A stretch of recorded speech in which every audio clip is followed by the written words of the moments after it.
Selamat siang, Bapak Pendeta.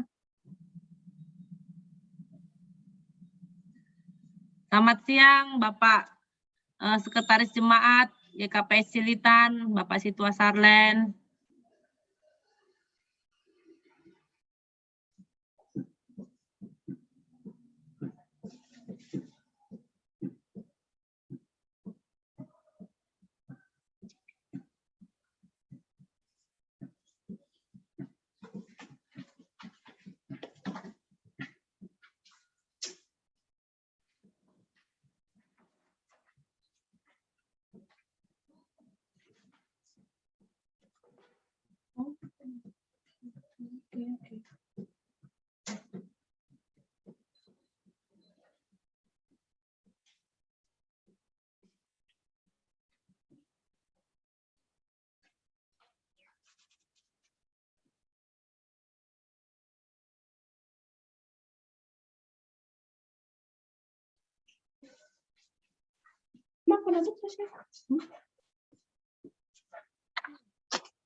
Jangan masalah.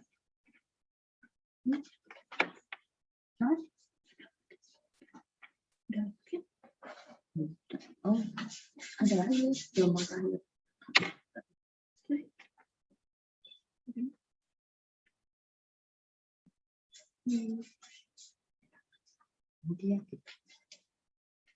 Nanti cari di websitenya. Oke, baik.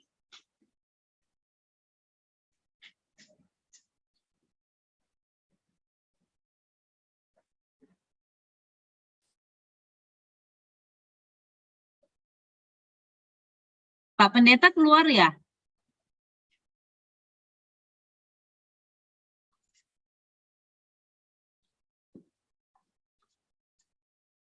Tadi adik-adik dikirimin acara ya, jadi bisa dibuka. Seperti itulah tata ibadah nanti kalau kalian sudah selesai maguru, sudah di CD ya, angkat CD, nanti akan masuk dalam ibadah dewasa. Jadi kalian dipersiapkan untuk mengikuti dan terbiasa dalam ibadah dewasa, gitu ya. Jadi tapi kita modifikasi supaya ada bahasa Indonesia ya, ada bahasa Simalungun. Nanti kalau nyanyi, diajak nyanyi, kakak sangat berharap ya kalian memang bernyanyi, tidak mendengar. Ya, jadi orang Kristen harus aktif, termasuk menyanyi ya, tidak boleh mendengar saja, tapi harus berlaku. Nanti belajar, selama CD ini kalian belajar ya.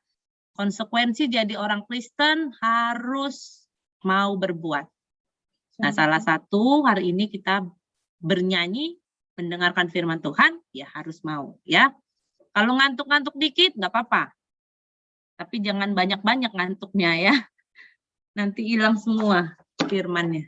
Kita nunggu Pak Pendeta ya, baru kita mulai.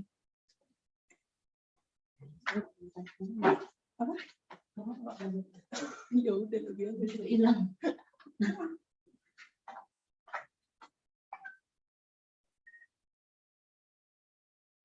Siapa ini, Dek? Jangan lupa pertanyaan.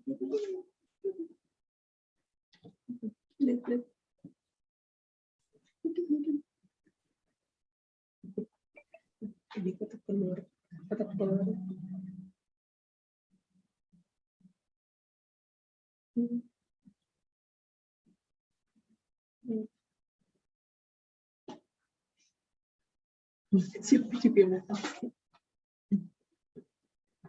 Oke. Shalom Pak Pendeta. Belum kedengaran Pak? Mungkin follow up apa ya? Apa yang salah ya? Sinyalnya ya? Atau kami enggak? Ya, sudah. Sudah ya. Baik. Apa ya? Suara saya terdengar nggak adik-adik? Kedengeran ya?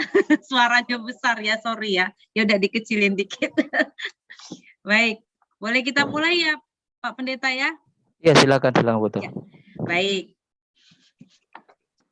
Sebelum kita mulai, saya persilakan kita untuk bersaat teduh.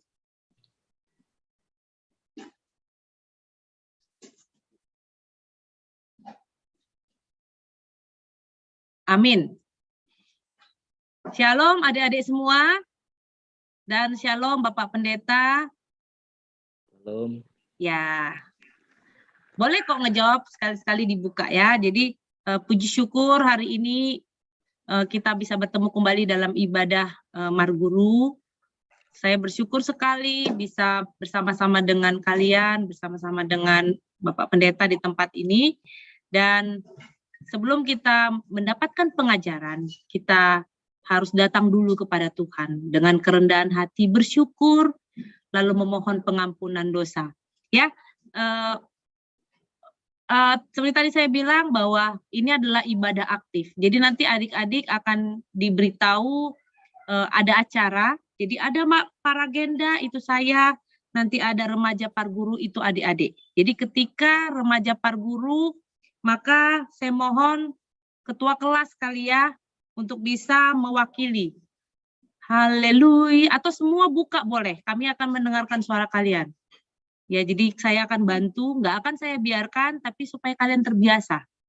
Ya, akan sama-sama belajar. Lalu ketika bernyanyi boleh di-mute. Saya akan pimpin dari sini. Lalu kemudian, oke. Kita bersyukur kepada Tuhan.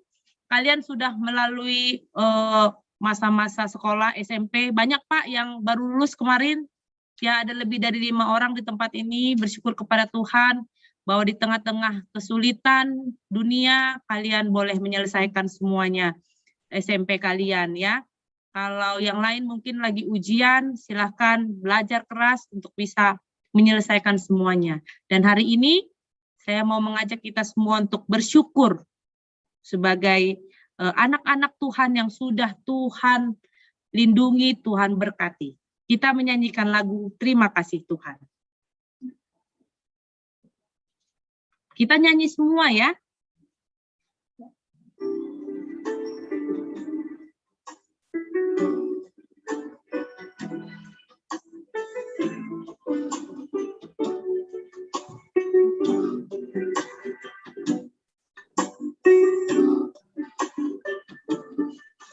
Terima kasih Tuhan untuk kasih setiamu yang ku alami dalam hidupku.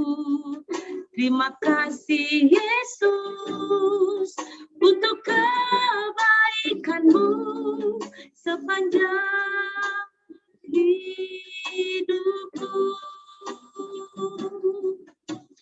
Terima kasih Yesusku buat anugerah yang Kau beri, sebab hari ini Tuhan adakan syukur bagimu. Sekali lagi kita nyanyikan. Terima kasih Tuhan. Terima kasih Tuhan untuk kasih setiamu yang ku alami dalam hidupku.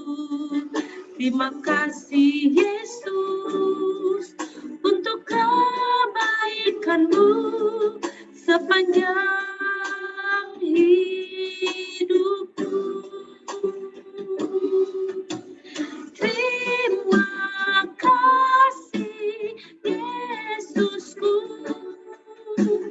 buat anugerah yang Kau beri, sebab hari ini Tuhan adakan syukur bagimu. Kita masuk dalam votum introitus tonggo. Ibagas goran ninai bata bapa, pakon Tuhan Yesus Kristus, apa tondui napasing, sitopa langit, pakon tanoon. Amin. Ase marparlaho natalup nasiam bani Tuhan in, gabe harosuh tumang bani, marbuah nasiam bani sagala horja nama dear, Anjaha martambah bani nasiam panandayon pasal naibata. Haleluya, haleluya, haleluya. Buka semua, unmute, satu ya. Haleluya, haleluya, haleluya.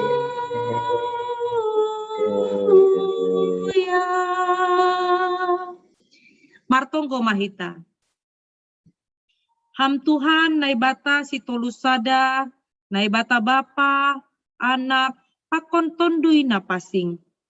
Maka tahun terima kasih do hanami hubamu, halani itopa, ipaluah, jana ipapasing hamdo hanami, marhite idop pakon holong ni atemu na bagalin.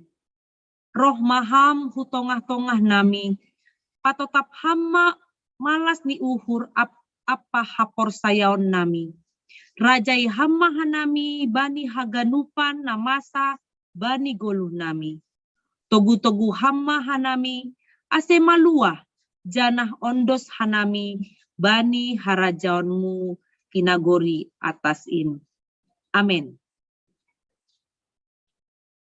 Mandoding mahita humbani haleluya nomor 407 bait sada pakon 2.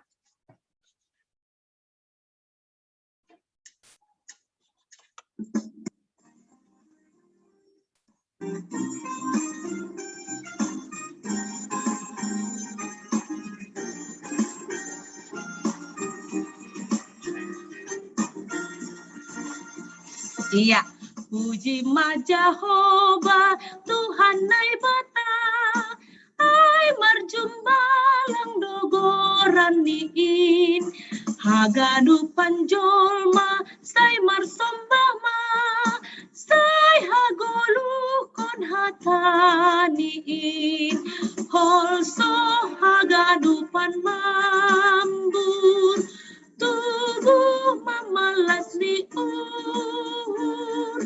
gokbay pangarapan, holong na tetap, rap mangolop konggorani.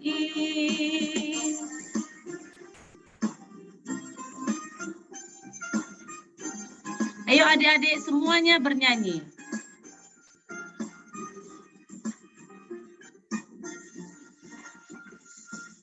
Ningondo marsomba bani naibata, puji ma iya pargogoh doin, ulang marna loja sai irikon ma, rap mambalosi hataniin, holso haganupan mambur, tubuh mamalas ni uhur, gokbay pangarapan, holong na tetap, rap mandoding kon haleluya.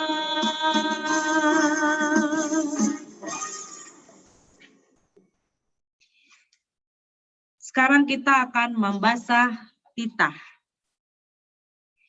Marpadan do Jahoba hubata, anjaha sonondo hatani. Damai na sumurung do rupe ni halak na makaholongi titahni.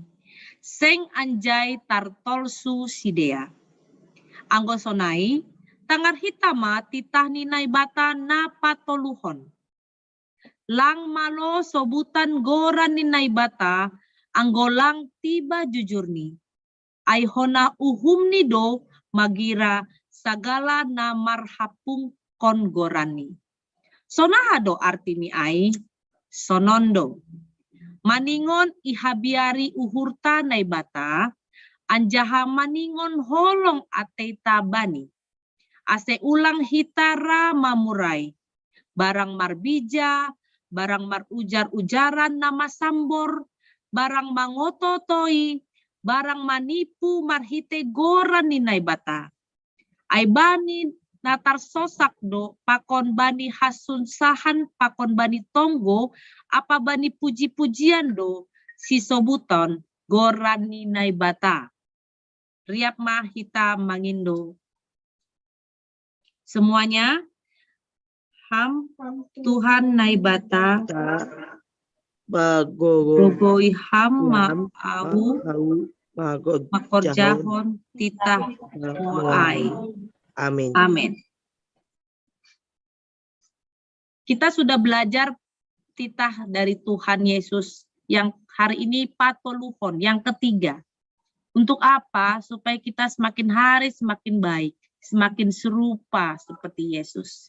Mari kita nyanyikan NKB nomor 138, bait 1 dan 2.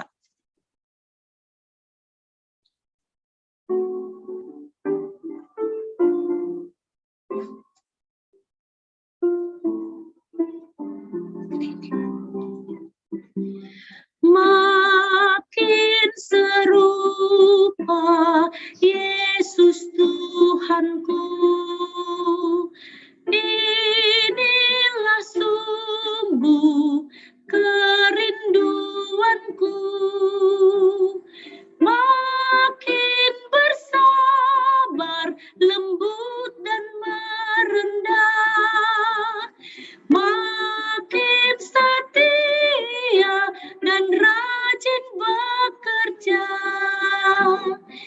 Ya Tuhanku, ku berikan padamu hidup penuh dan hatiku segenap.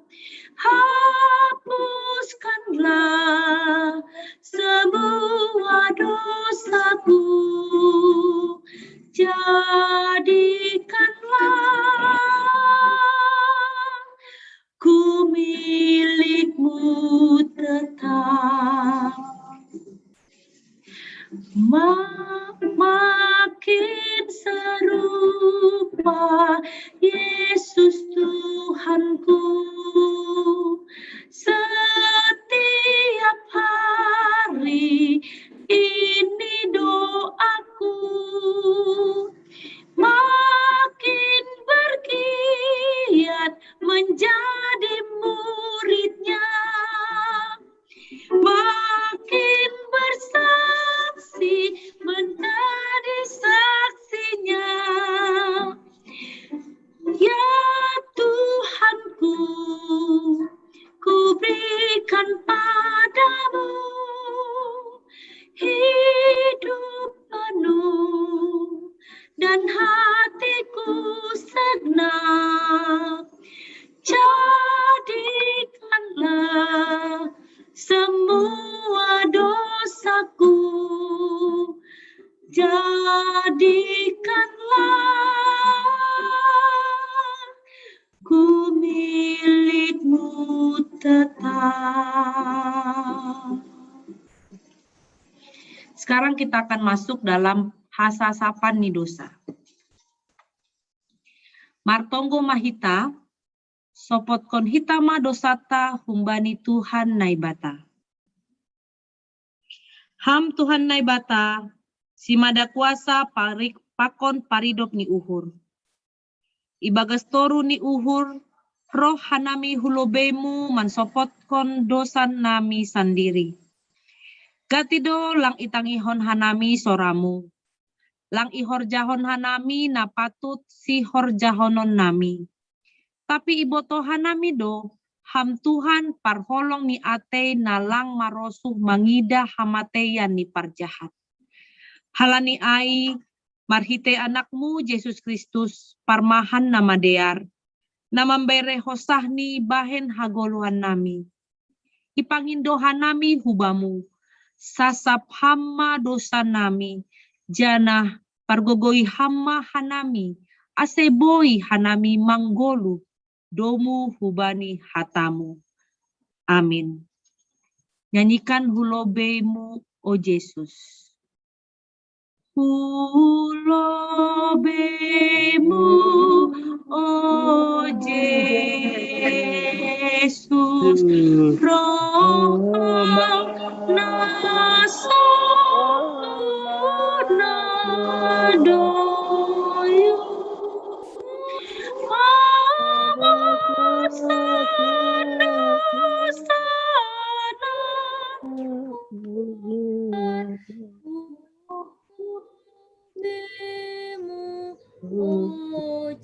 Yesus. Tangar hitama hatani naibata, baga-baga pasal hasasapan ni dosa. Yesaya 44 ayat 22. Sonon ma hatani. Doma hupasisi salahmu, songon hombun. Anjaha songon hombun namonorap dosamu. Mulak maho hubaku, ai ahudo manobus ho. Hasangapon ma bani naibata ibabo. Bersama-sama katakan amin. Amin. Kita akan masuk dalam pengajaran. Mari mempersiapkan diri adik-adik. Nyanyikan pelita, firman-Mu pelita bagi kakiku.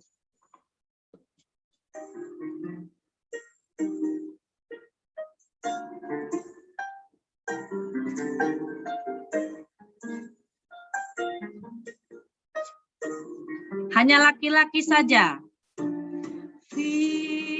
Hanya laki-laki. Pelita bagi kakiku, terang bagi jalanku. Hanya perempuan saja.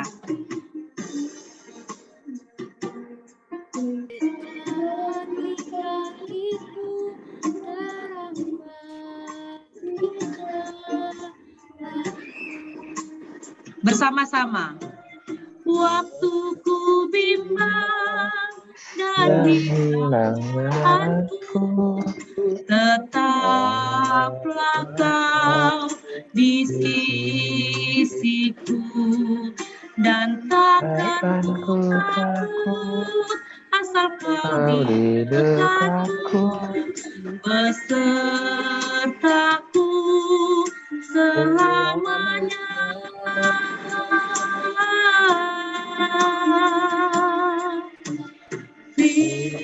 Firman-Mu pelita bagi kakiku, terang bagi jalanku. Kepada Bapak Pendeta Krisman, dipersilakan Pak. Sebelum kita mulai mendengarkan pengajaran hari ini, mari kita berdoa. Bapa di dalam surga, Allah kami yang kami kenal, yang kami puji dan sembah di dalam Yesus Kristus Tuhan kami. Kami bersyukur Tuhan siang hari ini, karena Tuhan memberikan waktu yang indah bagi kami, untuk boleh bersekutu bersama, belajar dari firman Tuhan. Dan siang hari ini Tuhan kami rindu untuk menerima pengajaran Tuhan lewat firman-Mu. Dan kami mohon Tuhan berilah roh-Mu yang kudus, yang memberikan hikmat dan pengetahuan kepada kami.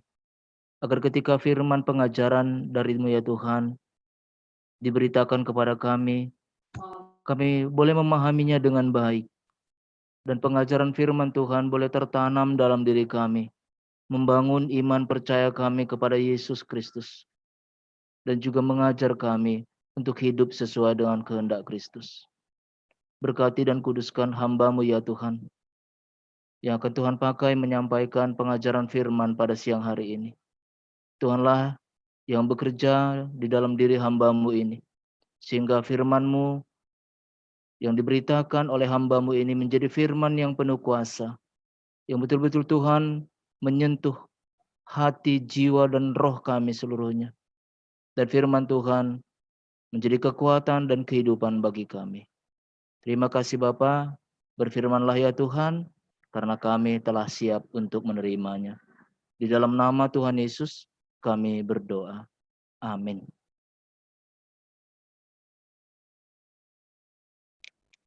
Amin. Ya. Selamat siang semua anak-anak Marguru. Selamat siang, Pak. Iya, kalau saya ngajar buka aja mic-nya. Kalau tidak lagi berisik ya. Supaya kita bisa berinteraksi.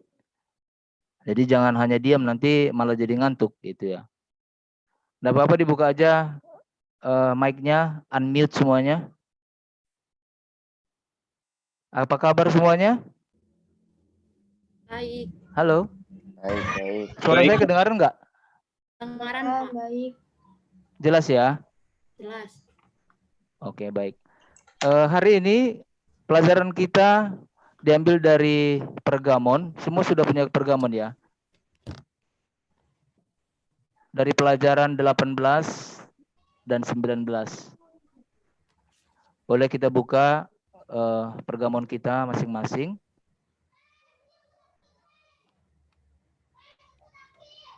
Masih ada yang belum kelihatan wajahnya nih. Belum dibuka kameranya. Sudah semua? Ya. Pelajaran kita untuk hari ini yang pertama kita mau mempelajari tentang hakim-hakim di Israel. Kalau dalam bahasa Malungunya panguhum. Ya, kalau Pergamon itu kan tertulis panguhum. Bahasa Indonesianya itu hakim-hakim. Dan di Alkitab kita itu ada tertulis juga nama kitab yaitu kitab hakim-hakim. Setelah kitab apa itu? Jangan dulu buka Alkitabnya. Setelah kitab Yosua. Iya benar. Setelah kitab Yosua ya. Nah, untuk apa kita mempelajari hakim-hakim ini? Tentu ada maknanya bagi iman percaya kita, kan begitu ya. Oke, kita langsung saja.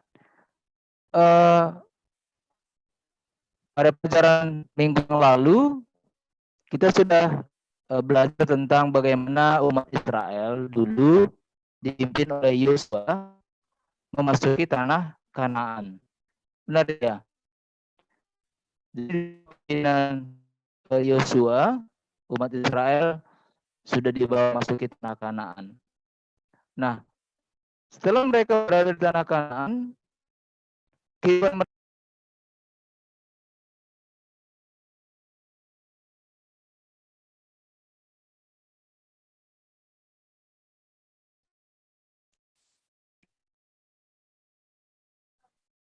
ya maaf ya sinyalnya jadi terganggu tadi.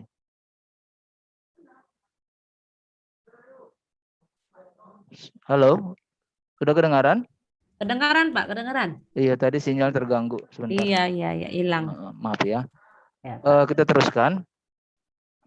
Sesudah bangsa Israel dulu memasuki tanah Kanaan, mereka tidak serta-merta aman di sana. Mengapa? Karena di tanah Kanaan itu masih ada bangsa-bangsa yang lain. Jadi tidak langsung bersih ketika mereka masuk ke tanah Kanaan. Ada bangsa-bangsa yang masih tinggal di sana. Dan bangsa-bangsa yang tinggal di tanah Kanaan itu adalah bangsa-bangsa yang tidak percaya kepada Tuhan Allah Israel, yaitu Yahweh. Kalau bahasa Malungunya Jehovah gitu ya. Boleh dikatakan bangsa-bangsa yang ada di tanah Kanaan selain Israel waktu itu, mereka adalah penyembah Baal. Dan mereka tidak menyambut baik orang-orang Israel yang memasuki tanah Kanaan. Karena mereka merasa terganggu juga. Mereka tidak tahu rencana Tuhan bahwa memang tanah itu harus diserahkan kepada umat Israel. Nah, karena mereka tidak tahulah ketika Israel memasuki tanah Kanaan, bangsa-bangsa yang ada di tanah Kanaan itu sering mengganggu ketentraman bangsa Israel. Jadi setelah mereka menduduki tempatnya masing-masing sesudah pembagian tanah Kanaan itu, di sana mereka mulai kehidupan mereka, tapi mereka selalu diganggu oleh bangsa-bangsa yang ada di dalam tembok Jericho itu di tanah Kanaan. Nah, mereka sering menindas bangsa Israel. Jadi mereka cara menindasnya nggak serentak gitu, tapi di suku-suku Israel. Misalnya di suku Ruben diserang begitu. Kemudian suku Yehuda. Nah, mereka sengaja mengganggu umat Israel waktu itu. Dan ketika Yosua meninggal, umat Israel sudah mulai ikut-ikutan meninggalkan Allah dan menyembah Allah lain. Inilah yang terjadi waktu itu. Karena umat Israel sudah mulai melupakan Allah, akhirnya Allah menghukum mereka dengan membiarkan bangsa-bangsa yang ada di sekitar mereka waktu itu menindas mereka. Nah, dari sini kita bisa belajar. Rupanya ketika orang Israel jauh dari Tuhan, saat itu Tuhan membiarkan datang masalah dalam kehidupan mereka. Artinya itu supaya kita sekarang juga bisa memahami bahwa sering juga kalau kita sudah melupakan Tuhan, sudah asik dengan permainan-permainan kita sendiri, keasikan kita sendiri, dan kalau berguru juga sudah tidak lagi serius, bisa saja Tuhan mengizinkan datang persoalan dalam hidup kita. Sama seperti yang dialami oleh bangsa Israel waktu itu. Ketika mereka sudah mulai meninggalkan Allah dan percaya kepada Allah yang lain, di sanalah Allah membiarkan umat Israel itu diganggu, ditindas oleh bangsa-bangsa lain. Nah, karena itu kita semua, anak-anak Marguru juga, ini menjadi pelajaran berharga bagi kita ya. Bisa saja seperti dikatakan si tua Berumanalo tadi, karena kita berhasil misalnya, bisa juga kita melupakan Tuhan. Nah, banyak yang bisa membuat kita melupakan Tuhan. Karena keasikan kita seperti yang saya sebutkan tadi juga, keasikan main-main, atau aktivitas yang lain yang mengasihkan kita, kita bisa akhirnya tidak merasa perlu Tuhan lagi. Nah, ingat pengalaman Israel waktu itu ketika mereka ada di tanah Kanaan itu menjadi pelajaran berharga bagi kita. Jangan pernah kita melupakan Tuhan. Jangan pernah kita menyembah Allah yang lain. Karena ketika itu terjadi, Allah akan membiarkan hidup kita diserang oleh beruntun mara bahaya dan bahkan bencana. Itu pelajaran yang pertama yang kita bisa petik dari pelajaran pengalaman Israel waktu itu. Iya. Di kitab Hakim-Hakim kita bisa melihat bagaimana proses mengapa ada hakim-hakim di tengah-tengah orang Israel waktu itu. Nah, kita bisa melihat di buku Pergamon ya. Kalau kita baca di sana di Hakim-Hakim 2 ayat 11 sampai 12, boleh dibuka juga Alkitabnya. Di sana kita bisa melihat bahwa karena umat Israel berbalik dari Allah dan menyembah Allah yang lain, itulah makanya nanti Allah menghadirkan hakim-hakim itu. Seperti yang sudah disebutkan tadi. Kemudian, karena Allah marah kepada umat Israel yang melupakan Dia, Allah membiarkan bangsa-bangsa yang lain menindas bangsa Israel. Itu bisa kita baca di Hakim-Hakim 2 ayat 13 sampai 15. Nah, karena merasa kehidupan mereka tertekan, akhirnya umat Israel yang sering mengalami penindasan dari bangsa-bangsa lain itu, mereka berteriak kepada Tuhan, meminta pertolongan kepada Tuhan. Barulah mereka sadar. Rupanya mereka memerlukan Tuhan. Nah, sering memang kehidupan manusia seperti itu ya. Kalau sudah datang malapetaka, bencana, barulah dekat kepada Tuhan. Itu. Kalau lagi senang-senang, lupa sama Tuhan. Itu. Ada yang pernah di sini nonton film Titanic? Belum ada ya? Atau sudah ada? Buka aja apanya, mic-nya, biar kita bisa berdialog, berinteraksi. Ada yang sudah pernah nonton film Titanic?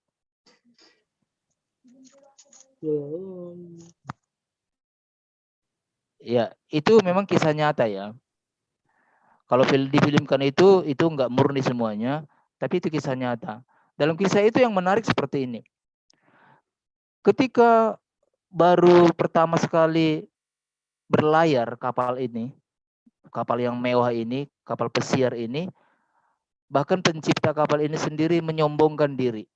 Dan dia mengatakan, Tuhan saja tidak bisa menenggelamkan kapal ini. Itu katanya. Dan mereka melupakan Tuhan waktu itu. Karena merasa kapal yang mereka ciptakan itu, yang baru berlayar itu begitu luar biasa, hebat, tangguh gitu. Nah, tapi ketika kapal itu menabrak bukit es dan mulai tenggelam, barulah di sana orang menyanyikan lagu rohani. Lagunya, makin dekat Tuhan kepadamu. Artinya itu, sering seperti itu terjadi dalam kehidupan manusia. Kalau lagi hidupnya senang, nggak ada persoalan, dia merasa nggak perlu Tuhan. Sama seperti orang Israel tadi. Tapi ketika sudah ada persoalan, ada masalah, barulah semakin dekat kepada Tuhan. Itu yang terjadi pada Israel. Jadi sesudah mereka dibiarkan Tuhan ditindas oleh bangsa-bangsa lain, barulah mereka merasa perlu Tuhan itu. Dan mereka berserulah kepada Tuhan meminta pertolongan. Pertanyaannya, apakah Tuhan mendengarkan mereka? Dengarkan enggak ya?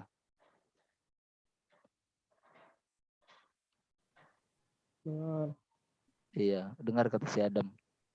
Tuhan mendengarkan mereka. Rupanya Allah itu Allah yang penuh kasih. Ketika orang sudah memanggil namanya, menyesali perbuatannya, Tuhan datang menolong. Bagaimana cara Tuhan menolong umat Israel? Tuhan memilih hakim-hakim dari tengah-tengah orang Israel. Jadi pahlawan yang dipilih Tuhan itu bukan dari luar, tapi dari dalam umat Israel itu sendiri. Hanya ada bedanya. Ketika Tuhan belum memilih mereka menjadi pahlawan untuk suku Israel itu, mereka belum diberikan kekuatan. Itu bedanya. Tapi ketika Tuhan sudah memilih mereka, Tuhan memberikan roh kepada para hakim-hakim itu. Sehingga mereka memiliki kekuatan yang luar biasa. Karena ada roh Tuhan di dalam diri mereka. Makanya ketika mereka sudah diangkat menjadi hakim, mereka sudah bisa membela suku-suku Israel itu. Jadi masing-masing hakim itu ada di sukunya ya gitu ya. Jadi enggak untuk keseluruhan Israel secara umum. Tadi sudah saya sebutkan misalnya satu hakim, contohnya misalnya si Simpson lah ya. Simpson itu dia dari suku Gad. Dia itu hakim untuk suku Gad. Seperti itu. Dan dia membela suku itu ketika menghadapi orang-orang Filistin misalnya yang mengganggu mereka. Kita tahu ceritanya, nanti kita boleh baca juga di kitab Hakim-Hakim. Nah, semua para hakim yang diangkat Tuhan itu, mereka diberikan kekuatan khusus. Karena roh Tuhan diberikan kepada mereka. Itulah bedanya. Sebelum mereka diangkat menjadi hakim, mereka tidak punya kelebihan. Mereka seperti manusia biasa. Bahkan mereka ikut di dalam ketakutan. Tapi ketika Tuhan sudah mengangkat mereka menjadi hakim, dan Tuhan memberikan roh kepada para hakim itu, mereka menjadi orang yang kuat. Karena ada Tuhan di dalam diri mereka yang memberikan kekuatan kepada mereka. Nah, itulah cara Tuhan menolong umat Israel waktu itu. Ya, kalau kita baca di pelajaran 18 ini nanti kalau bisa diingat ya, ada beberapa nama hakim-hakim di tengah-tengah Israel. Ada Otniel, ada Ehud, ada Samgar, ada Deborah, dan Barak, ada Gideon, ada Abimelek, ada Tola, ada Zair, ada Jepta, ada Ibsan, Elon, Abdon, Simpson. Itu ya. Jadi kita bisa nanti membaca di kitab Hakim-Hakim itu. Ini boleh menjadi PR kita, tapi PR walaupun tidak diperiksa, kalau bisa kita kerjakan juga supaya kita tahu. Contoh misalnya, Ehud itu dia jadi hakim-hakim untuk suku apa gitu. Itu bisa kita periksa di Alkitab ya. Jadi nanti kita jelas, oh si Ehud dia menjadi hakim untuk suku ini gitu. Gideon menjadi hakim untuk suku ini.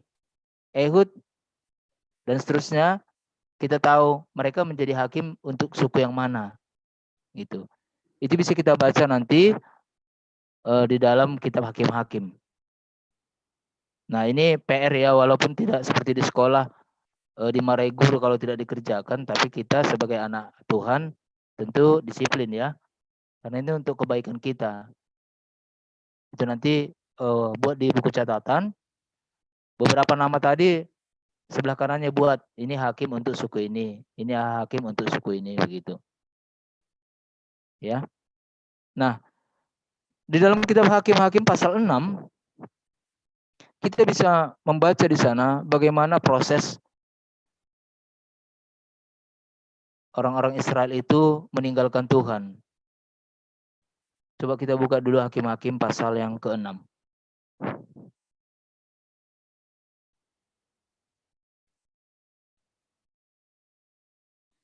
Ya.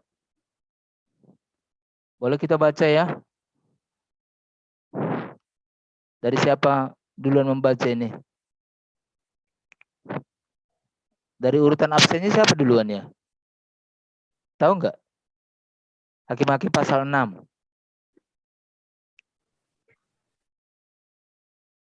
Dari Adam.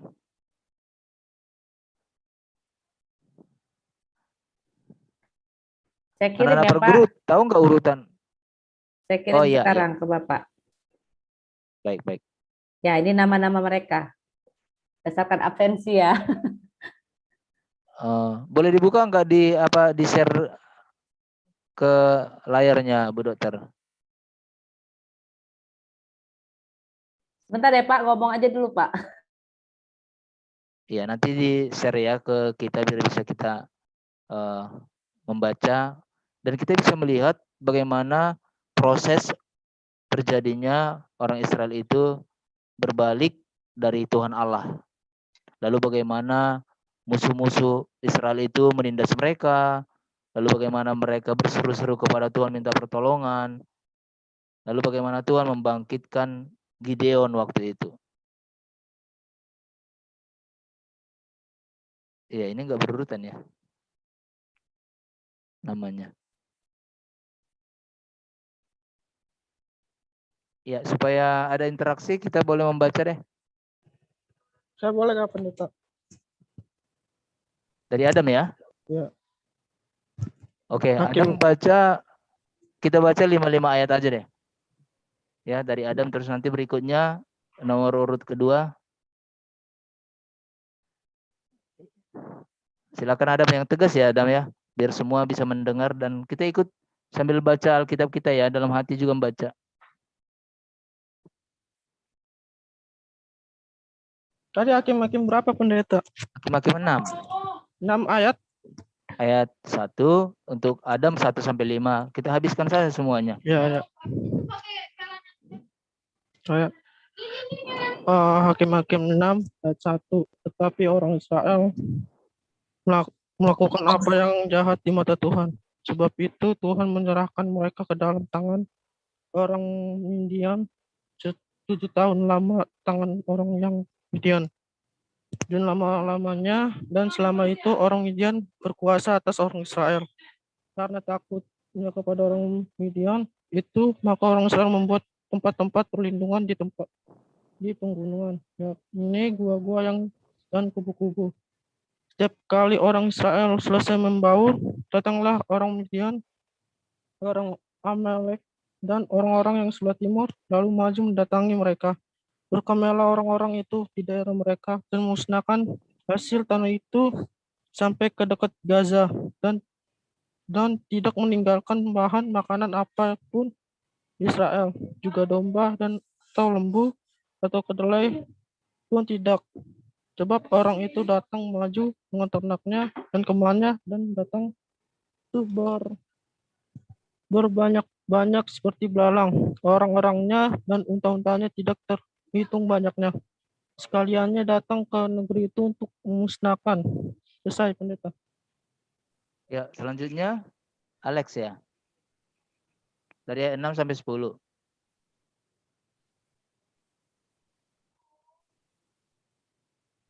Mana si Alex? Enggak datang.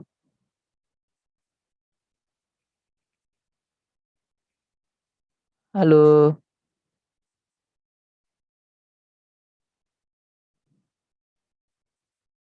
Mana Alex?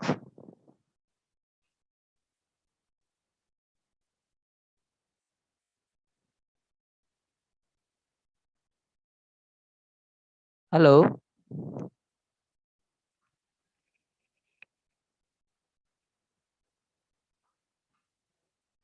Nomor urut yang ketiga siapa? Kalau enggak ada Alex. Saya nggak bisa ngelihat karena saya pakai model ini. Yang kelihatan gede itu.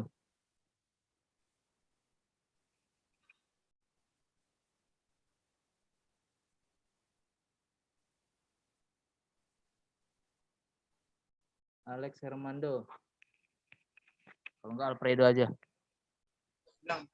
Alfredo ya. Halo Pak. Ada Alex. Oh silakan.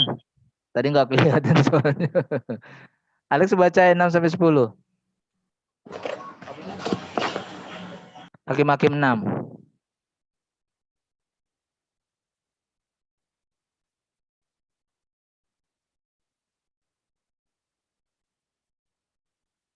Ada Alkitabnya, Alex?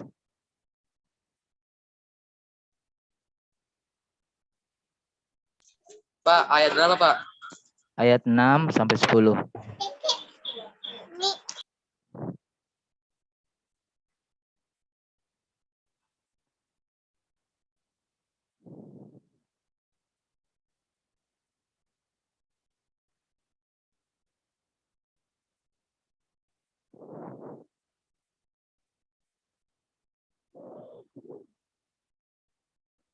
Udah dapat?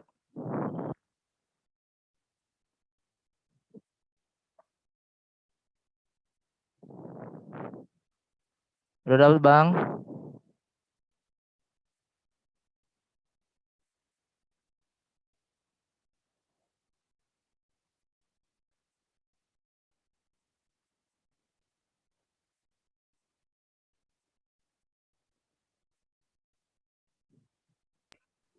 Nggak tahu Pak.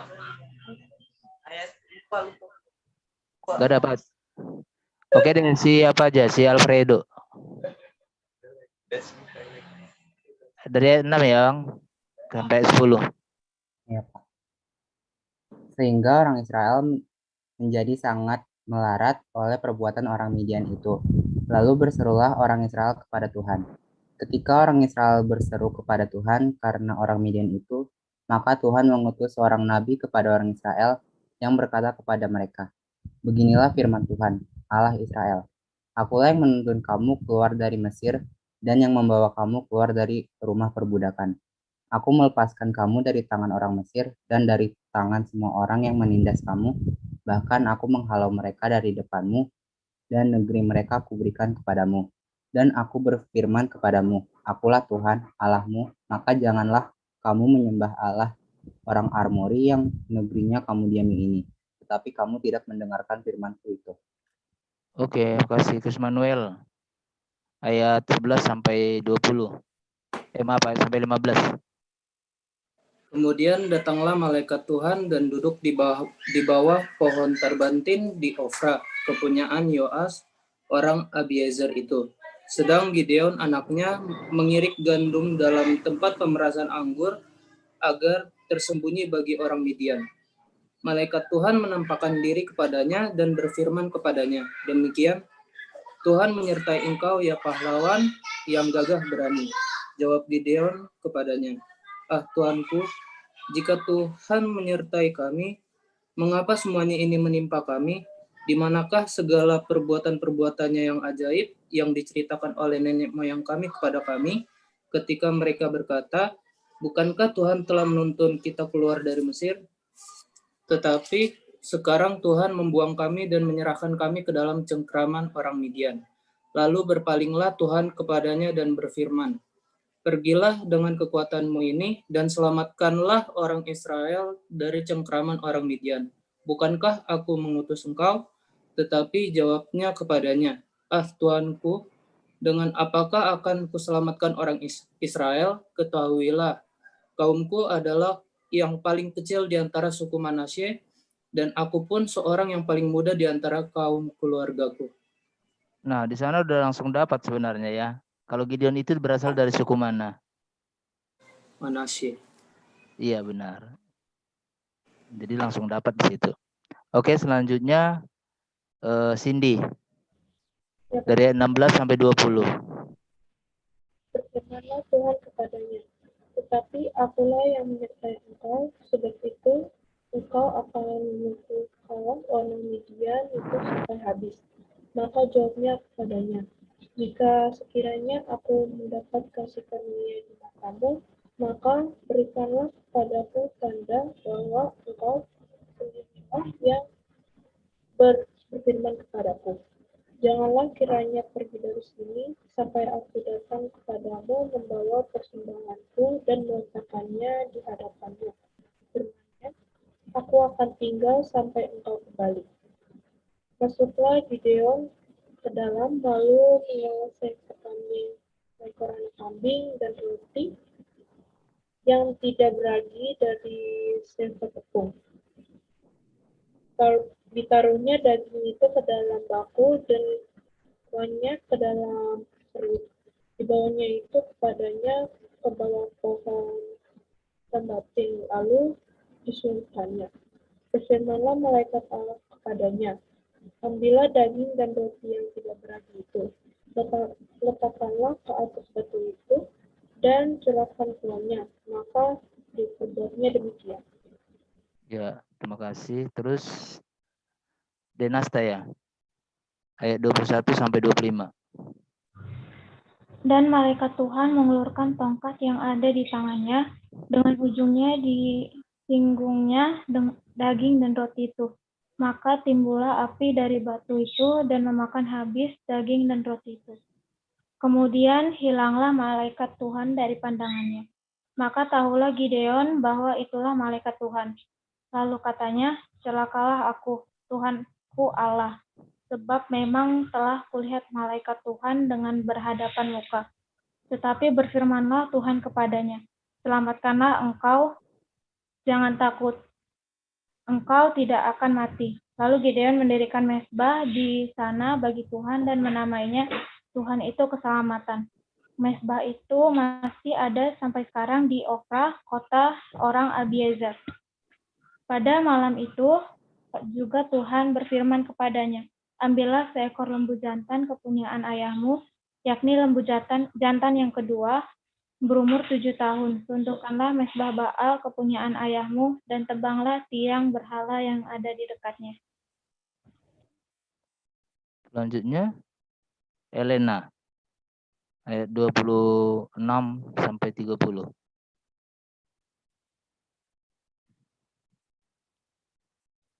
Halo. Mana si Elena?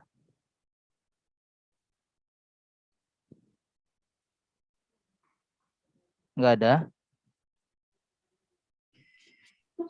Iya, Pak.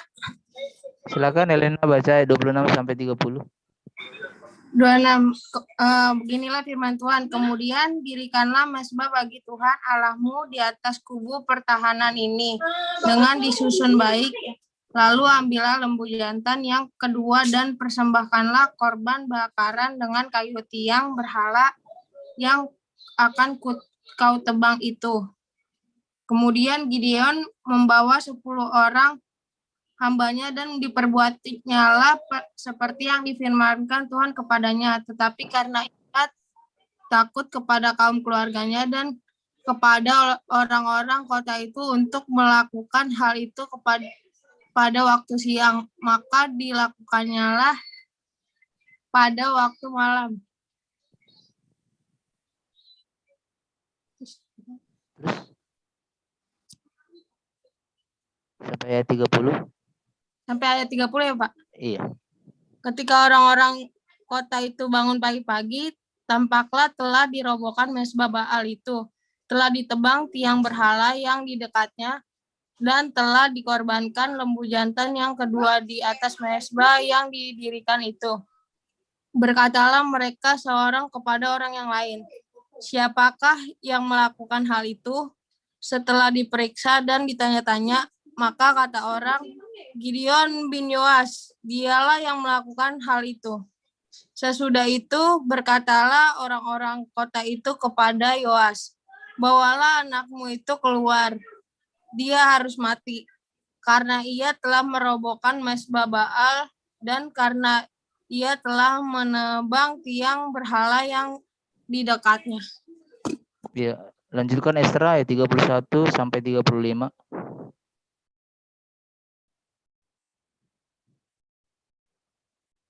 Esra.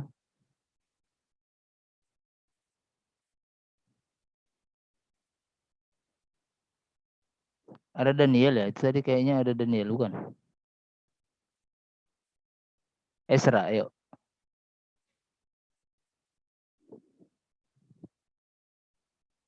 Halo.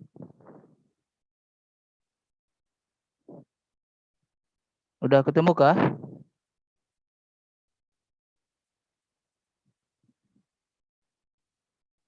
Iya, Kayaknya Ezra. nggak ada Esra, Pak. Nggak ada ya? Iya, soalnya layar saya kan ke layar ke Iya. screen ini. Kayaknya Febri habis ini, Pak. Oke, Febri Mungkin deh. aku cari Esra ya.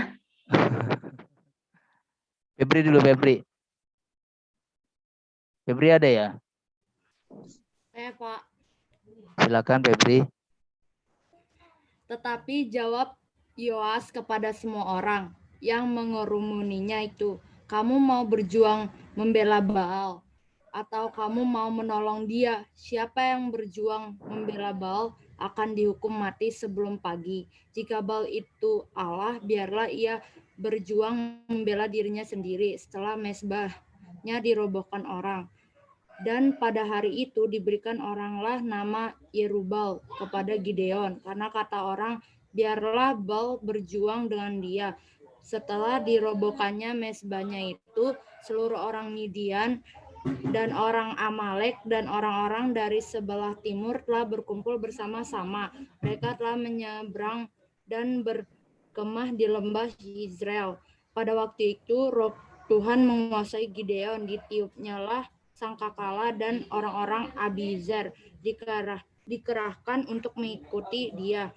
Juga dikirimnya pesan kepada seluruh suku Manasye dan orang-orang itu pun dikerahkan untuk mengikuti dia. Dikirimnya pula pesan kepada suku Asher, Zebulon dan Naftali, dan orang-orang ini pun maju untuk menggabungkan diri dengan mereka.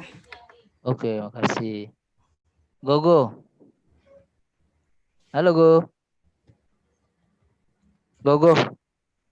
Ayat 36 sampai 40, Bang.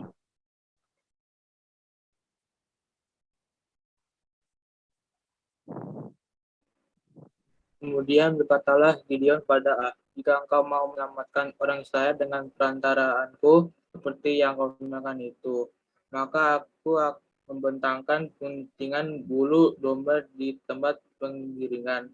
Apabila hanya di atas gunung guntingan bulu itu ada embun, tapi seluruh tanah situ tinggal kering, maka tahulah aku bahwa engkau mau menyelamatkan orang Israel dengan perantaraanku, seperti yang kau firmankan. Dan sedemikianlah terjadi, sebab keesokan harinya pagi-pagi ia bangun, dipulasnya guntingan bulu itu dan diperasnya air embun dari guntingan bulu itu secara penuh air. Lalu berkatalah Gideon kepada Allah, jangankanlah kiranya mukamu bangkit terhadap aku, apabila aku berkata lagi, sekali ini aja, biarkanlah aku satu kali aja mengambil percobaan dengan guntingan bulu itu. Sekiranya yang kering hanya guntingan bulu itu, dan di atas seluruh tanah itu dan embun. Dan demikianlah diperbuat Allah pada malam itu. Sebab hanya guntingan bulu itu yang kering, dan di atas seluruh tanah itu ada embun. Oke, terima kasih.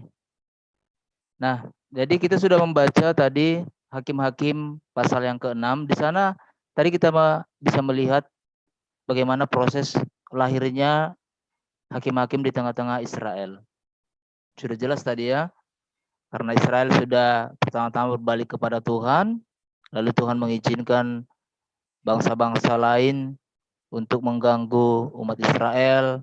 Ketika mereka mau panen juga dirampas oleh bangsa-bangsa lain. Kemudian karena betul-betul sudah tertindas, barulah mereka berseru minta tolong kepada Tuhan.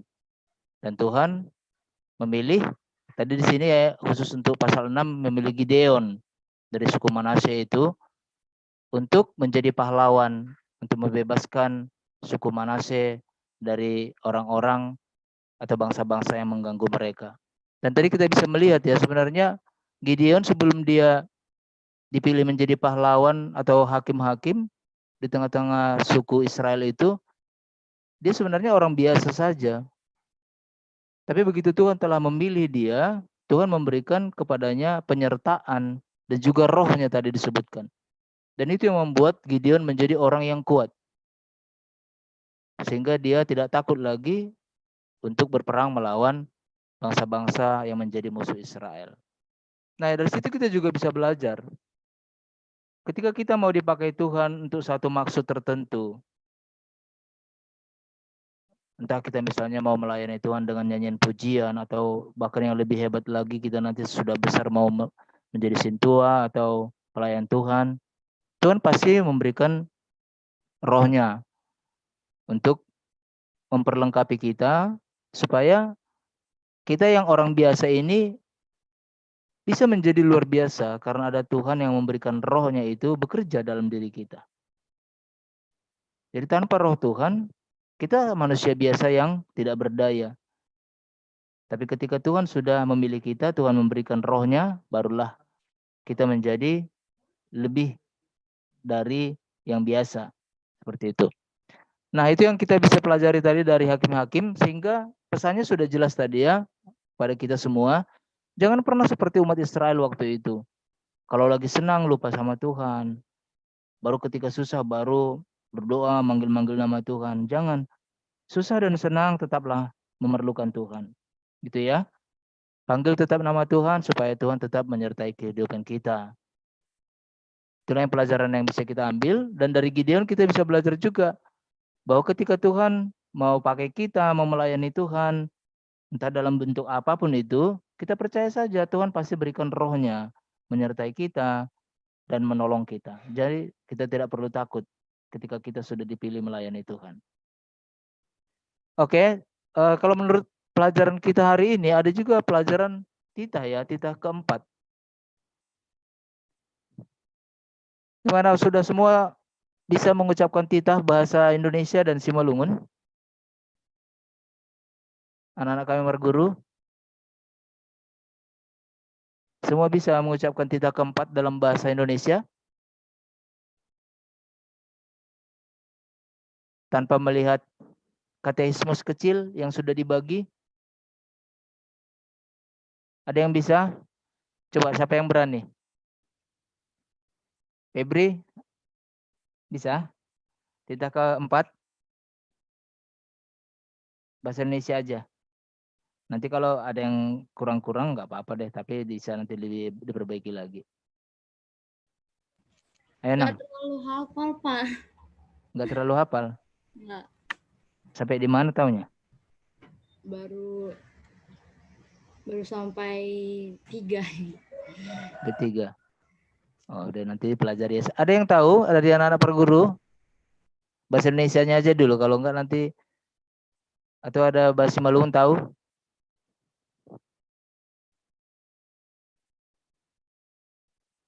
Siapa yang bisa menyebutkan titah yang keempat? Bahasa Indonesia boleh, bahasa Simalungun.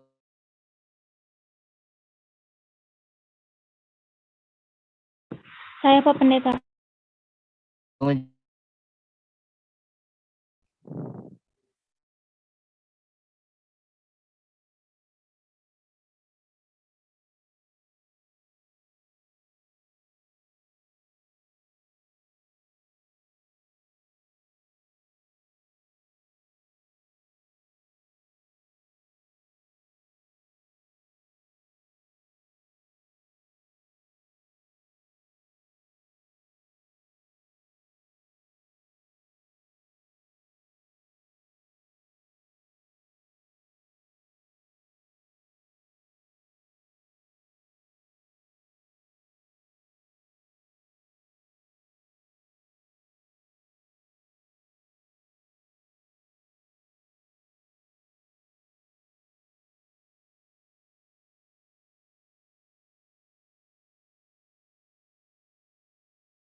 Halo. Halo Pak. Iya, mohon maaf ya tadi sinyalnya tiba-tiba hilang. Iya Pak, nggak apa-apa. Udah kedengaran ya. Oke. Tadi siapa yang saya bilang ya? Saya Pak Pendeta. Iya, bisa kan?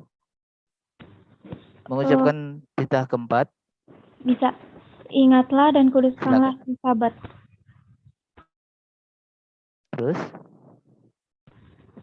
Sebab 6 hari lamanya engkau akan bekerja dan melakukan segala pekerjaanmu. Tetapi hari ketujuh adalah hari Sabat Tuhan Allahmu, maka jangan melakukan sesuatu pekerjaan, engkau atau anakmu laki-laki, atau anakmu perempuan, atau hambamu laki-laki, atau hambamu perempuan, atau hewanmu, atau orang asing yang ada di tempat kediamanmu. Sebab 6 hari lamanya. Terus?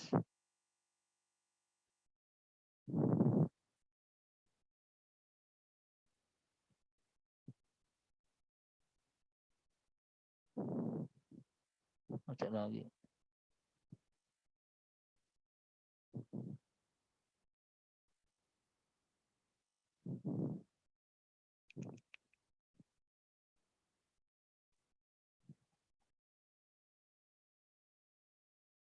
Halo.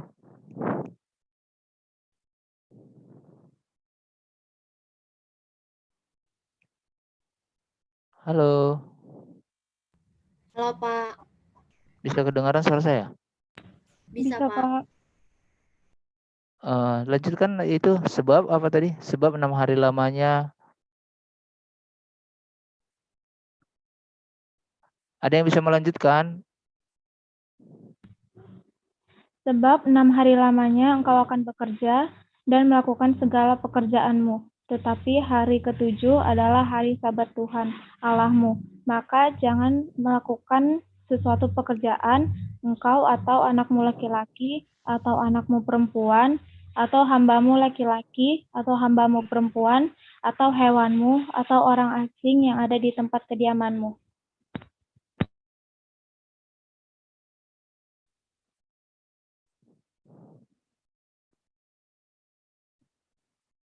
Sudah?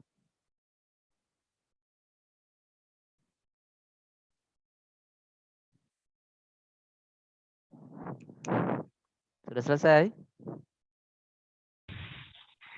Sebab 6 hari lamanya Tuhan menjadikan langit dan bumi, laut dan segala isinya. Dan ia berhenti pada hari ketujuh, itulah sebabnya Tuhan memberkati hari Sabat dan menguduskannya. Iya, baru selesai. Iya. Kenapa ya titah keempat ini digabung ke pelajaran 18? Nah, rupanya titah keempat ini mau mengingatkan kita bahwa di dalam kehidupan kita perlu mengingat ada waktu istirahat dari aktivitas yang kita lakukan selama 1 minggu ini. Ya, jadi setiap sekali seminggu itu ada waktu istirahat disediakan Tuhan. Dan itu bukan buatan manusia, itu memang Allah sendiri yang menetapkannya. Ada sahabat bagi kita, hari istirahat, supaya tubuh kita beristirahat, jiwa kita dan roh kita bisa memuji Tuhan. Nah, sama seperti yang dilakukan oleh Tuhan Allah sendiri. Allah menjadikan alam semesta di dalam 6 hari, dan pada hari yang ketujuh, Allah beristirahat. Itu menjadi teladan bagi kita, agar kita juga menyiapkan diri untuk beristirahat. Nah, di dalam kita beristirahat itulah kita menjalin hubungan dengan Tuhan, bersekutu dengan Tuhan. Jadi bukan istirahat kalau hari Minggu tidur-tiduran, nggak ada kegiatan, bukan begitu maksudnya. Sabat itu, hari istirahat itu maksudnya kita tidak lagi seperti hari biasa beraktivitas penuh. Kalau mencari nafkah misalnya, itu kan hari Senin sampai hari Sabtu. Kemudian hari Minggu sebagai hari Sabat bagi kita, baru istirahat. Jadi waktu hari Sabat itu kita tidak mencari nafkah lagi. Tapi bukan berarti kita tidur-tiduran aja di rumah. Bukan. Hari peristirahatan itu kita gunakan untuk bersekutu dengan Tuhan, untuk merayakan kasih Tuhan yang sudah kita terima selama 6 hari. Jadi hari Minggu itu kita fokuskan menjadi hari untuk kita beribadah, menyembah Tuhan, memuliakan nama Tuhan. Karena kita diperintahkan oleh Tuhan di dalam titah keempat itu untuk menguduskannya. Jadi bukan untuk istirahat saja, tapi menguduskan. Menguduskan itu artinya kita mengkhususkan hari Sabat itu untuk bersekutu, untuk menyembah Tuhan, memuliakan nama Tuhan, beribadah kepadanya. Itulah artinya kita menguduskan hari Sabat. Iya. Nah, supaya lebih jelas itu sudah ditunjukkan si Elena, ada katekismus kecil ya. Kita boleh baca penjelasan dari Bapak kita Martin Luther. Elena yang baca. Apa arti dari kita keempat itu? Silakan Elena.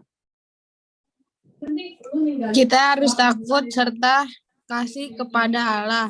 Sebab itu jangan menganggap rendah akan ajaran dan firman Allah. Hendaklah kita menganggap itu kudus, dan hendaklah kita tekun mendengar dan mempelajarinya dengan gembira. Nah, itu penjelasan dari Bapak kita, Bapak Reformasi, yaitu Martin Luther. Nah, itu kita lakukan tadi katanya karena kita mengasihi Allah. Kita menguduskan hari Sabat itu karena kita mengasihi Allah. Gitu. Tuhan sudah kasih sama kita 6 hari untuk waktu beraktivitas mencari nafkah kalau orang tua ya. Tuhan hanya minta 1 hari untuk memuji Dia, memuliakan namanya, dan bersyukur kepadanya. Itu saja cuma 1 hari yang Allah minta. Jadi kita harus melakukan itu karena kita mengasihi Allah. Kepada kita diberi 6 hari, Tuhan hanya minta 1 hari. Masa nggak bisa kita berikan? Khusus 1 hari itu memuliakan nama Tuhan dengan sungguh-sungguh. Kan begitu ya. Jadi kita memakai hari Sabat itu khusus untuk memuliakan nama Tuhan. Kalau ada kegiatan-kegiatan lain itu dibelakangkanlah semuanya. Utamakanlah beribadah kepada Tuhan. Itu artinya kita menguduskan hari Sabat. Oke, sampai di pelajaran 18 ini ada yang mau ditanyakan?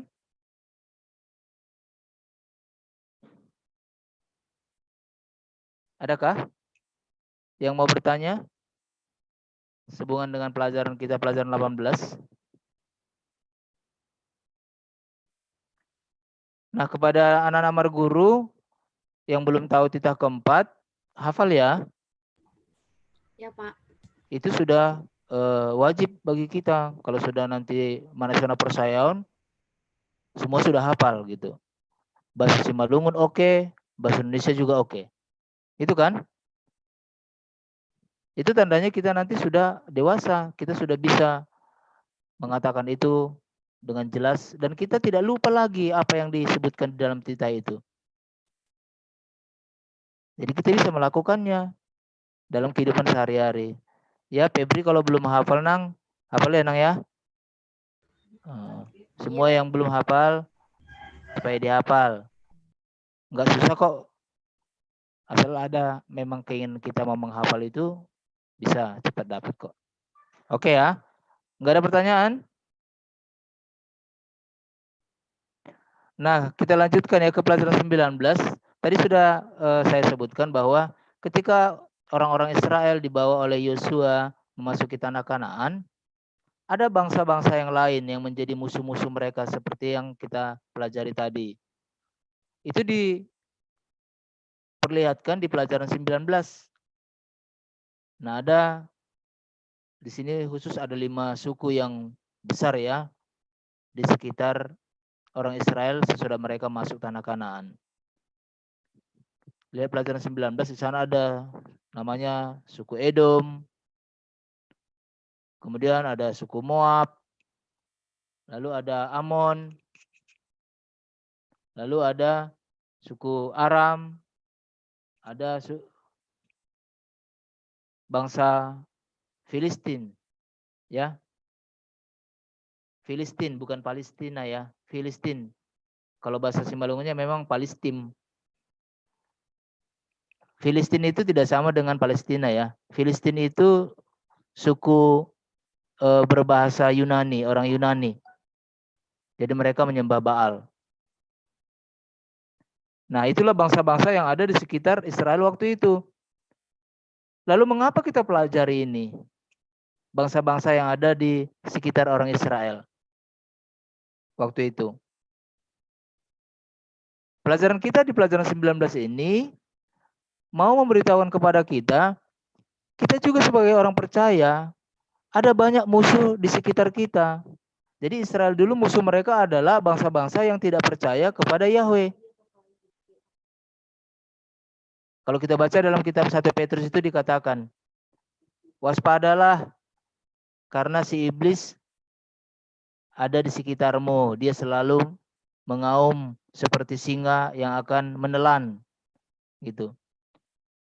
Jadi kita perlu sadar, sama seperti orang Israel waktu itu, mereka ada bangsa-bangsa yang tidak percaya kepada Allah Yahweh, yang bisa selalu menggoda mereka dan menarik mereka supaya mereka meninggalkan Allah.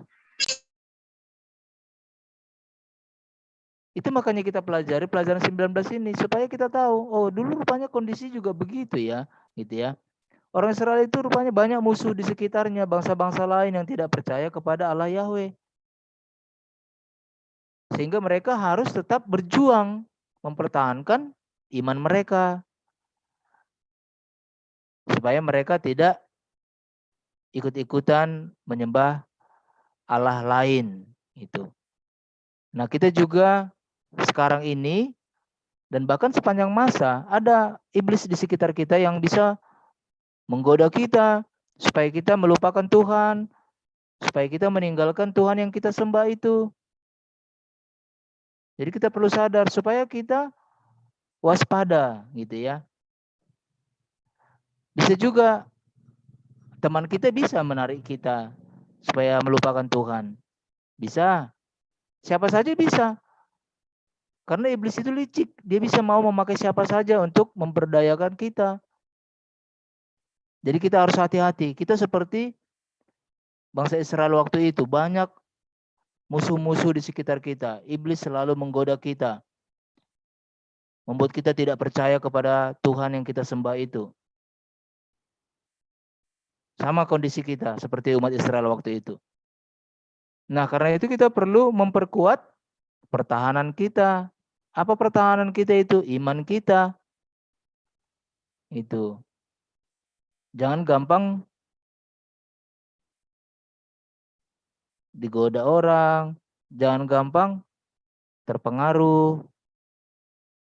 Gitu. Melalui media sosial juga sekarang bisa orang mempengaruhi kita. Gitu. Makanya kita harus waspada. Itulah musuh kita. Internet ini walaupun memang diciptakan untuk kebaikan kita, tapi melalui internet juga bisa hadir iblis. Seperti itulah keberadaan kita seperti bangsa Israel itu. Sekarang musuh kita bisa lewat internet dia datang. Bisa melalui chattingan kita dengan teman kita. Bisa melalui tayangan-tayangan. Banyak. Jadi kita perlu hati-hati dan waspada. Ya, bagi yang sering buka situs-situs, hati-hati di sana banyak godaan-godaan iblis yang bisa menjerumuskan kita. Jadi kita harus tetap pilih yang apa yang diperintahkan Tuhan, itulah yang kita usahakan. Pilih yang terbaik. Mana yang baik itu yang kita petik.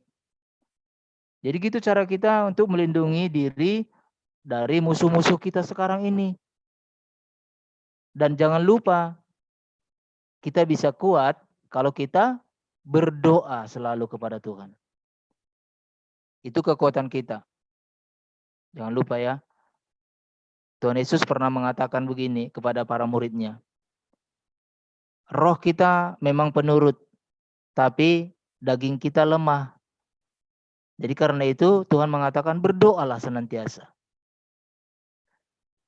Nah, kalau kalian mau buka situs misalnya di internet, doa saja, Tuhan, tolong bimbing aku supaya jangan ada hal-hal yang buruk mempengaruhi aku.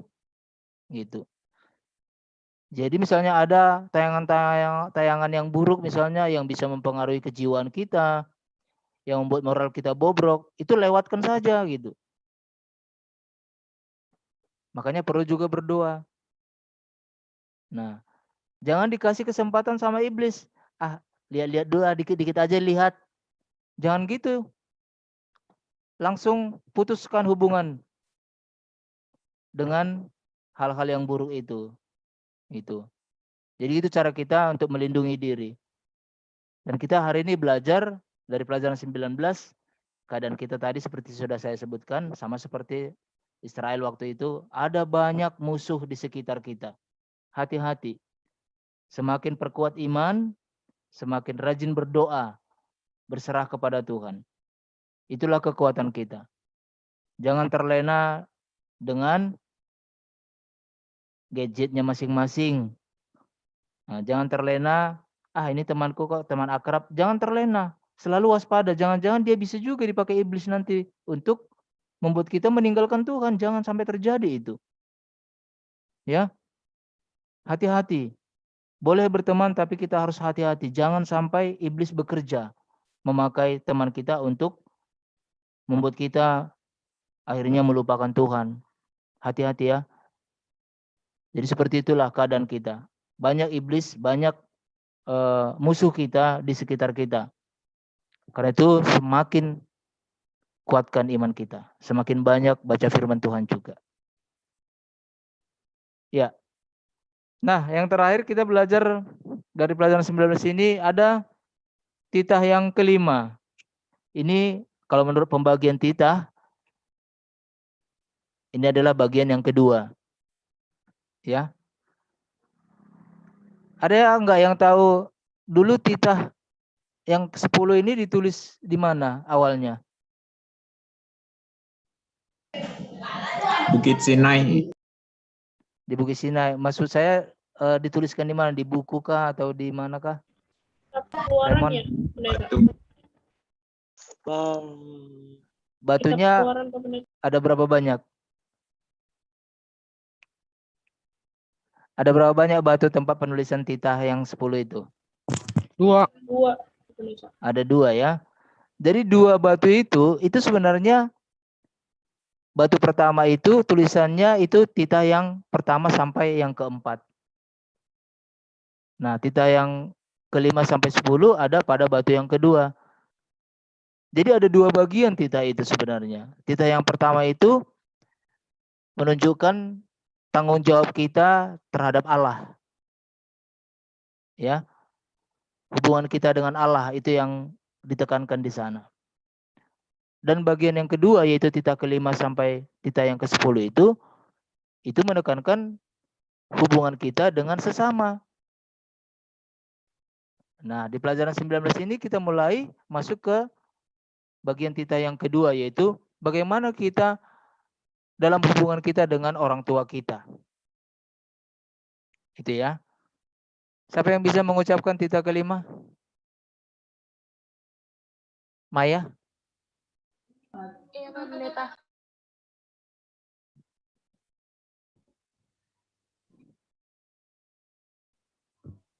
Hormatilah ayah dan ibumu agar engkau berbahagia dan lanjut umurmu di bumi yang diberikan Allah kepadamu. Ya, terima kasih.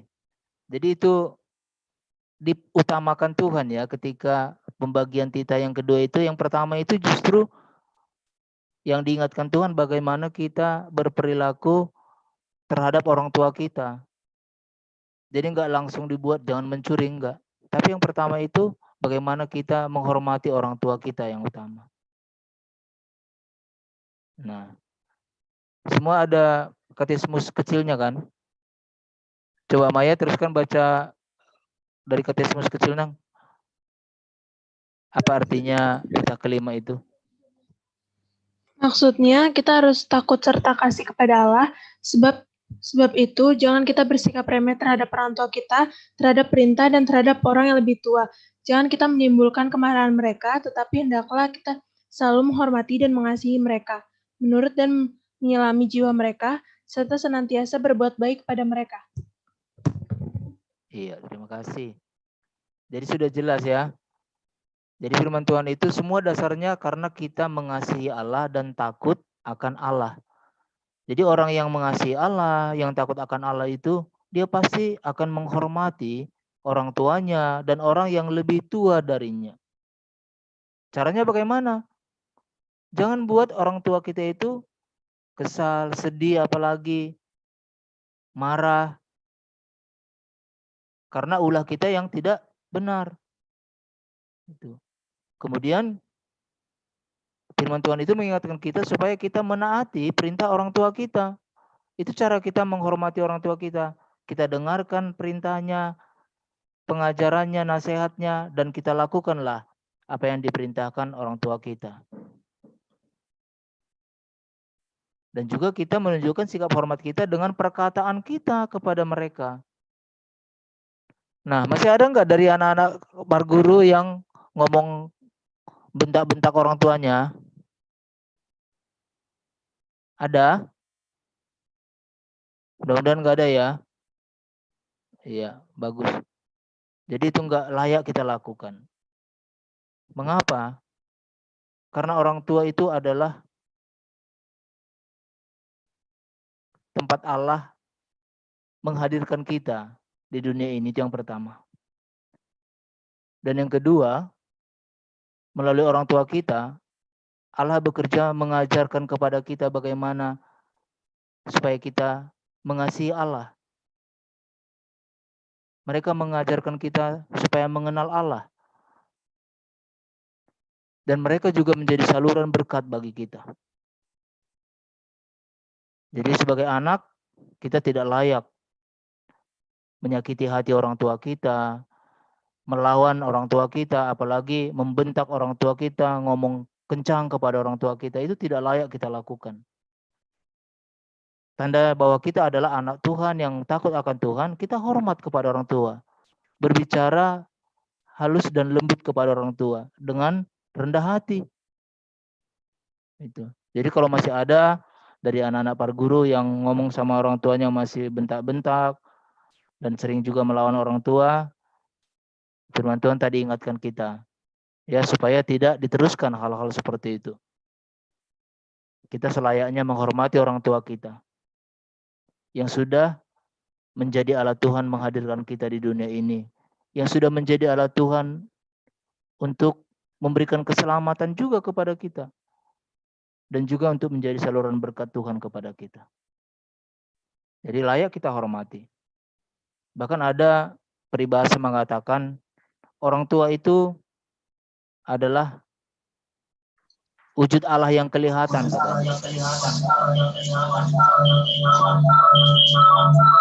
Apa bergema? Ya artinya bukan betul-betul orang tua kita itu Allah, bukan. Tapi dengan kehadiran orang tua kita, pengajaran Allah disampaikan kepada kita. Itu makanya dikatakan orang tua itu adalah Allah yang kelihatan. Karena itu firman Tuhan di titah yang kelima mengajarkan kepada kita supaya kita menjadi anak yang hormat kepada orang tua. Mengasihi orang tua karena kita mengasihi Allah. Gitu.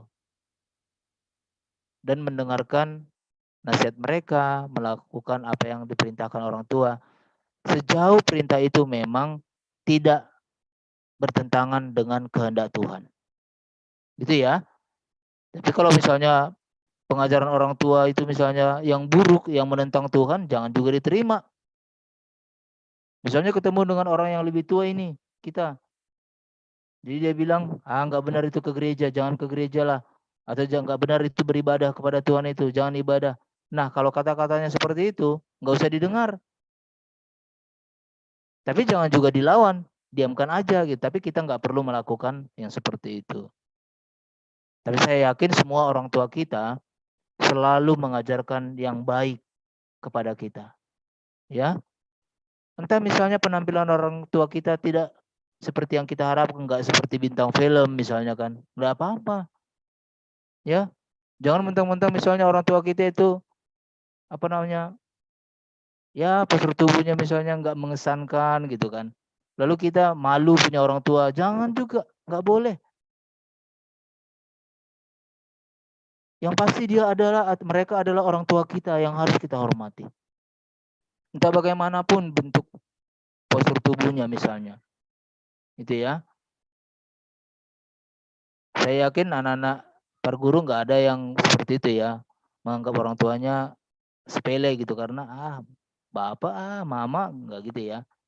Kita semua hormat kepada orang tua ya. Itu firman Tuhan yang kita terima dalam titah yang kelima. Hormati orang tua kita. Karena di sana ada janji tadi. Di titah kelima itu apa janjinya? Alex? Apa janji di titah kelima, janji Tuhan?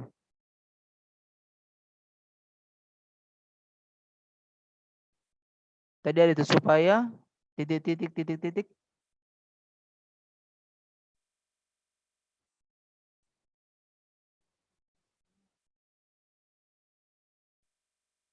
Mana si Alex? Kok malah kabur, nggak kelihatan wajahnya lagi.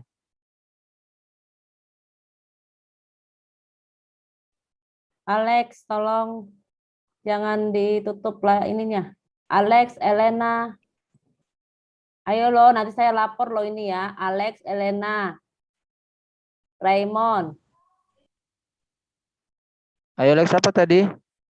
Janji Tuhan ada di titah kelima itu. Kalau kita menghormati orang tua kita, apa katanya di sana? Supaya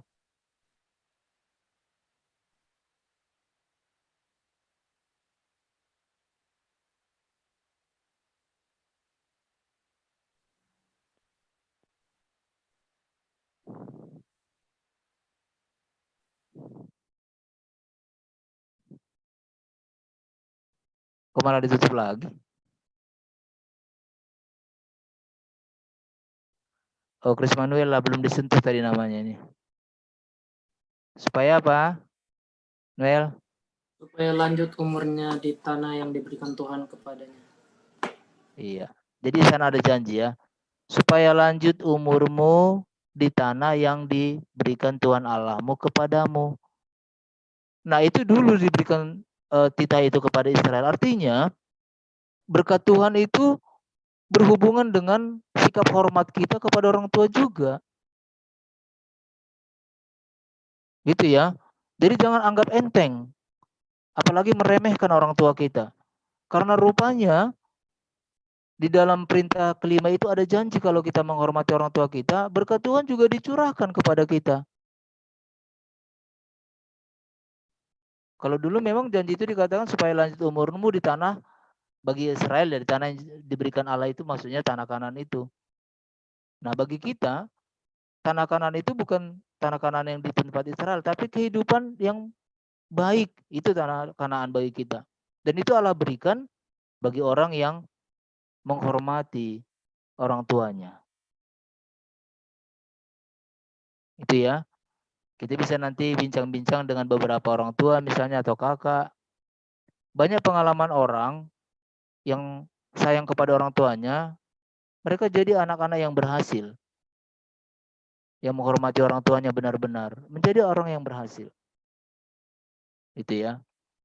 Tapi sebaliknya banyak juga pengalaman orang yang tidak begitu mengasihi orang tuanya, hidupnya juga kurang bagus. Nah, rupanya Tuhan juga berbicara melalui kenyataan-kenyataan itu. Supaya kita benar-benar mengasihi orang tua kita. Karena itu perintah Tuhan. Demikian ya kepada anak-anak kami ya. Supaya semuanya menjadi orang yang mengasihi dan menghormati orang tua. Seperti apa yang diperintahkan Tuhan dalam titah yang kelima itu. Oke. Ya, sebelum ditutup ada yang mau bertanya?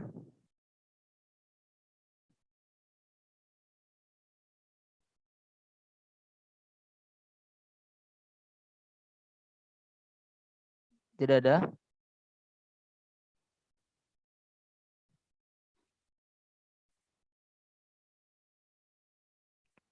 Ya. Vera mau bertanya? Enggak. Oh, enggak. Oke. Mari kita tutup, kita berdoa. Ya Tuhan, kami bersyukur karena kami masih bisa menerima pengajaran Tuhan lewat firman-Mu pada hari ini. Terima kasih Tuhan, kami boleh belajar dari pengalaman umat-Mu Israel di masa perjanjian lama. Agar kami dalam kehidupan kami tidak melupakan Tuhan, baik ketika kami senang, ketika kami berhasil, maupun ketika kami susah. Agar kami tetap mengingat Tuhan, karena Tuhanlah segala-galanya bagi kami. Bersama-Mu Tuhan, kami aman dan tentram. Dan bersama Tuhanlah kehidupan kami terjamin. Terima kasih untuk firman Tuhan hari ini yang mengingatkan kami juga. Agar kami menyediakan waktu untuk bersahabat, memuliakan nama-Mu. Dan juga untuk menghargai, menghormati orang tua kami. Karena itulah Tuhan perintah-Mu kepada kami. Tolong kami Bapa, agar firman-Mu yang sudah kami pelajari hari ini boleh tetap melekat di hati kami, di jiwa kami. Sehingga kami tetap Tuhan mengasihi-Mu. Bahkan kami tetap mengingat Tuhan dalam kehidupan kami dan bersandar pada Tuhan. Karena seperti pengalaman Israel, Tuhan ingatkan kami bahwa di sekitar kami banyak musuh yang bisa mengganggu kami, yang bisa menarik kami untuk meninggalkan Tuhan. Tolong kami Bapa, lindungi kami dengan kuasa-Mu, agar kami tetap bisa menunjukkan iman kami yang teguh kepadamu ya Tuhan Yesus. Walaupun musuh kami selalu ingin menarik kami. Kami percaya perlindungan-Mu Bapa, membuat kami kuat di dalam iman percaya kami. Terpujilah nama-Mu ya Tuhan. Di dalam nama Tuhan Yesus kami berdoa. Amin.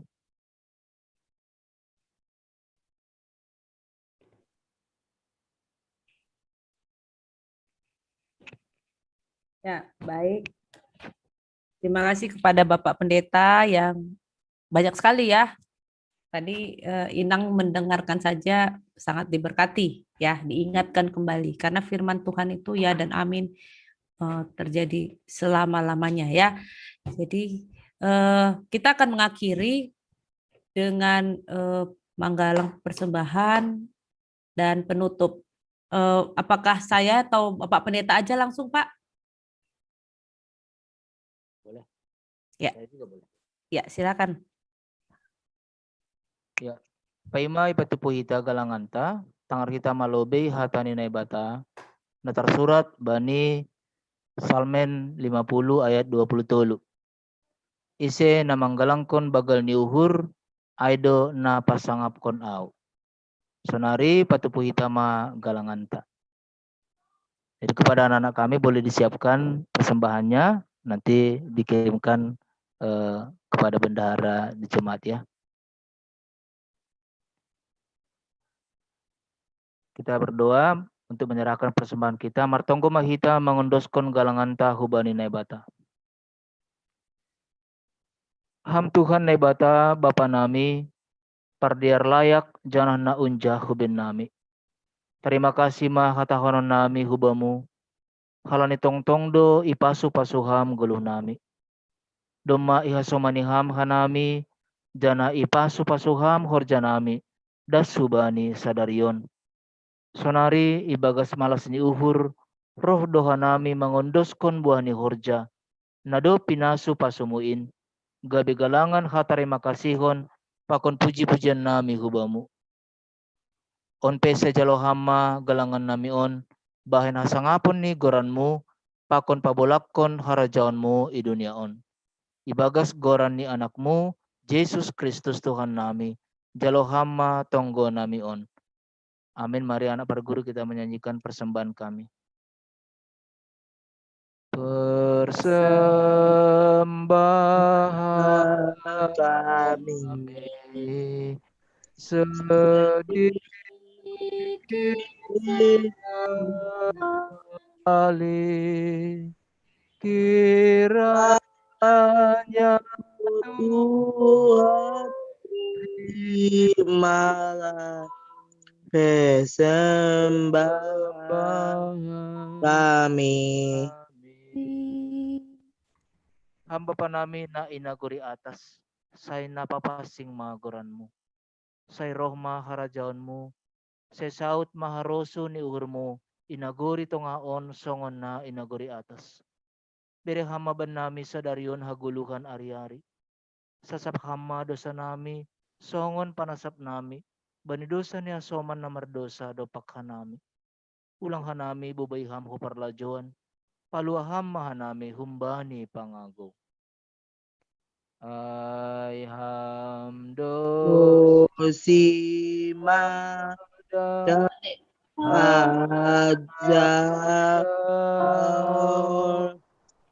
Agor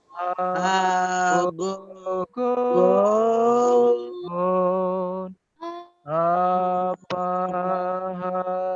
sangat sadoka Nani dokani. Amin. Jalohama pasu-pasu mbani Tuhan nebatata.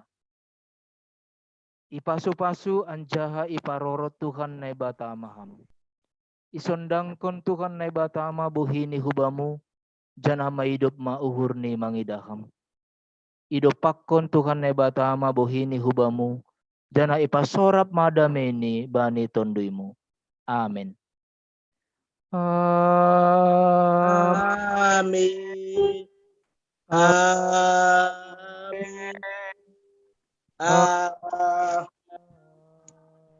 Amin. Shalom bagi kita sekalian. Shalom. Ya, Balikan baik. kepada Ibu Dokter. Ya, terima kasih Bapak Pendeta. Ya, harus semangat ya. Ini remaja memang masa yang macam-macam tingkah lakunya, tapi adik-adik harus unggul ya. Remaja GKP Citat harus unggul. Jadi sikapnya beberapa catatan kami tadi ya. Yang pertama-tama ya terima kasih kepada Tuhan Yesus, kepada Bapak Pendeta ya kepada kalian yang masih serius, walaupun ada beberapa yang tampaknya ngantuk, capek, ya harus belajar. Kan ini sudah menuju dewasa. Ya, kalian umur 15, 16, 17 kan rata-ratanya ya. Jadi harus mulai belajar sabar, duduk ya. Duduk sebagai seorang murid itu memang harus tertib. Ya, beberapa catatan yang Inang lihat bahwa tampak tadi kalian belum mempersiapkan Alkitabnya. Ya, jadi kalau mau kita marguru untuk minggu depan, ya catatan buat kita, siapkan Alkitab, siapkan Bibel, siapkan pergamonnya, siapkan buku catatannya. Ya, itu yang pertama. Yang kedua, dijaga sikapnya harus lebih baik. Ini sudah pelajaran ke-18 dan sampai 18-19. Sudah banyak sekali.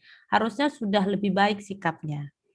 Yang ketiga, ada PR dari Bapak Pendeta tadi sebutkan suku dan hakimnya dari Israel. Dikerjakan, nanti Inang akan sampaikan kepada orang tua supaya dicatat, dikerjakan minggu depan untuk di follow up oleh gurunya.